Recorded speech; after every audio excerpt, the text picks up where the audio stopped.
Hello and welcome back to Life in Recovery. Did you know that you burn more calories whilst eating celery than it actually contains? Well, this video is all about health apps on your phone, on your smartphone. And many people use them, many people enjoy using them, and I thought it would be great to talk about a few of my favourites. This video isn't sponsored, it's not an advert, I haven't been asked to rate these. These are just a few apps that I use personally that I rate. Most of them are free. I think only one of them you actually have to pay for, and I'll link them all in the below this video.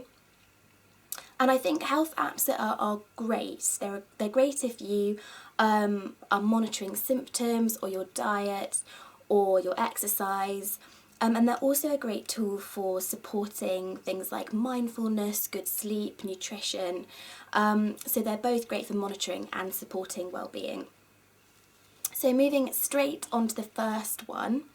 So my first health app is the Couch to 5K app, and it does exactly what it says on the tin.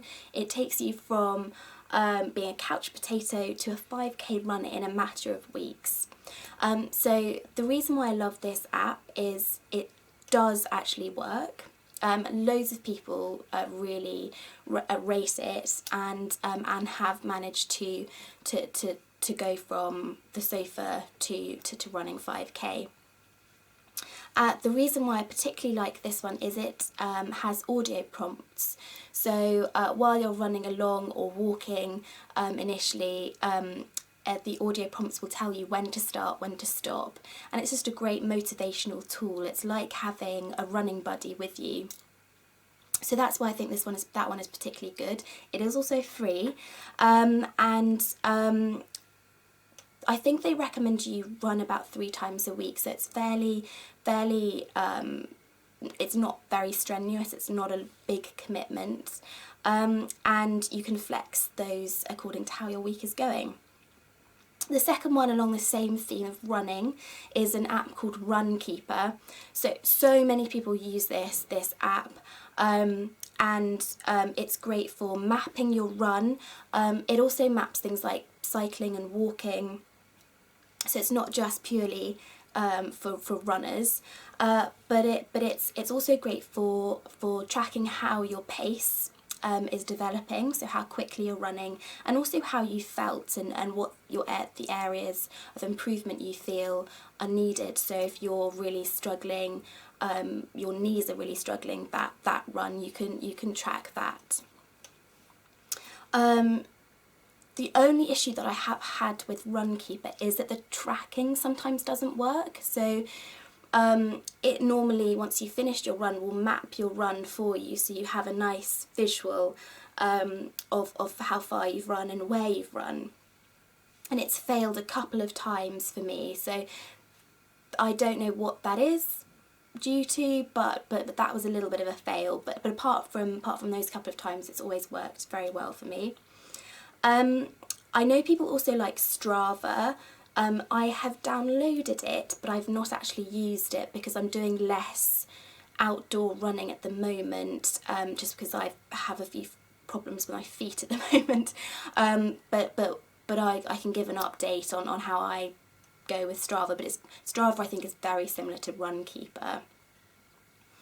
Then also, much less strenuous activity than running is I use a stretching app from Sworkit or Sworkit. I never know how you pronounce that, but that's great. And again, it's super flexible.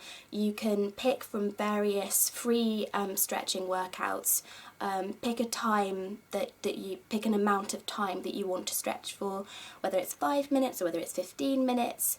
So that's great for days when you're not doing a workout, or if you aren't able to do a full workout because you're not well enough, or you just feel a bit stiff and sore. It's great to get a little bit of a stretch in, just so that you're keeping things limber and loose and moving. So from exercise to something a little bit more holistic, and this is a breathing app. So it's called Breathing Zone, and it may sound a little bit silly that there's an app that tells you how and when to breathe, but it's fantastic if you struggle with anxiety. And this is the only app that in this video that you have to pay for. I think it's a very small amount of money, but I can't remember exactly how much, no more than £2 or £3. And this one is fantastic. So it's a guided breathing app which uses colours to soothe. So that aids mindfulness. It's kind of like a kaleidoscope which expands and contracts.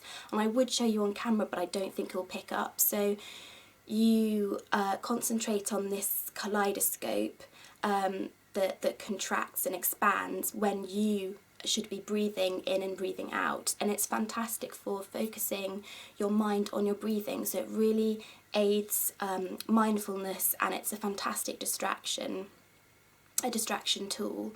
And I use this quite a lot about a year or so ago, and I was really needing to calm me when I was anxious, and it really did help. And actually my doctor recommended that one, so it's doctor certified. I know other people talking about mindfulness. I know other people really enjoy using Headspace for learning and getting into a routine with mindfulness. I think I used it very briefly and never really stuck at it, so I can't say that I found it particularly useful, but I know, having spoken to lots of people about mindfulness, that they really love that app. And then one for the ladies, I'm sorry for the men watching, just bear with me for the next minute or so. I use a period tracker. And I have done for almost 7 years. I was looking to prep for this video, I was looking through my phone, I was looking through the tracker, and I realised I'd been keeping a track of my period for 7 years. And I started using it as my cycle was like all over the place due to medication and my illness and inactivity due to that. And it actually helped me see at a glance how long it had been since my last period. And I also find, and now I've got into the routine, I just keep, so something I habitually do every month. And so I find now that even though I am regular, I am more likely to get ill if I'm about to come onto my period, or if I'm just at the start of it. So tracking it helps me support my immune system during that time and my general well-being around that weaker time of the month. And it also then sets my mind at rest when or if I do feel a bit under the weather, or if I feel really tired, then I think, oh, okay, it's because I'm due or I'm on. So I definitely rate that for the women, and it's just called Period Tracker. I've never used symptom tracking apps, as it wasn't ever something I wanted to do, and most of the time I probably couldn't have done anyway when I was really ill. But I'd be really interested to know if you use symptom trackers at all for tracking how you're feeling on a daily or a weekly basis. Do you take that information to your doctor? I'd love to know. I'm intrigued. And finally, I've recently started using LifeSum, which again is a free app. You can pay for like a premium account, but I'm not prepared to pay money for a boosted subscription. But this is an app that allows you to set a goal, for example, bulking up, losing weight, or just generally eating better. And I really love it. I'm not a fantastic, I'm not a big kind of app user for kind of other things like lifestyle things. I prefer to kind of not be on my phone all the time. But this is really quick and easy and useful. And for me, I use it for just being a little bit more accountable for what I'm eating and how much I'm exercising. So if you watched my March favourites video, which again I'll link below, then you'll know that my goal for April, which is this month, is to get into a really good routine of good food, good exercise and some, good sleep. So this app is actually really helping me focus and motivate myself. I don't want to drop a dress size at all. I'm very comfortable with my dress size. I'm just not, I wouldn't want to be in a bikini and run along a beach at the moment, so I just would like to tone up a little bit. So for me it's not about calorie counting. I'm not a fan of that anyway, but it does allow me to see very quickly the balance of food and exercise that I have on a day-to-day basis. It's also great for tracking water intake and how much fruit and veg you're eating, and I really love it. You can use the app as little or as much as you want, and yeah, it's not something I ever really thought I would get into, but I am enjoying using it, and it really is helping me keep that balance and for me be more accountable. And ultimately, I know I've just talked about apps and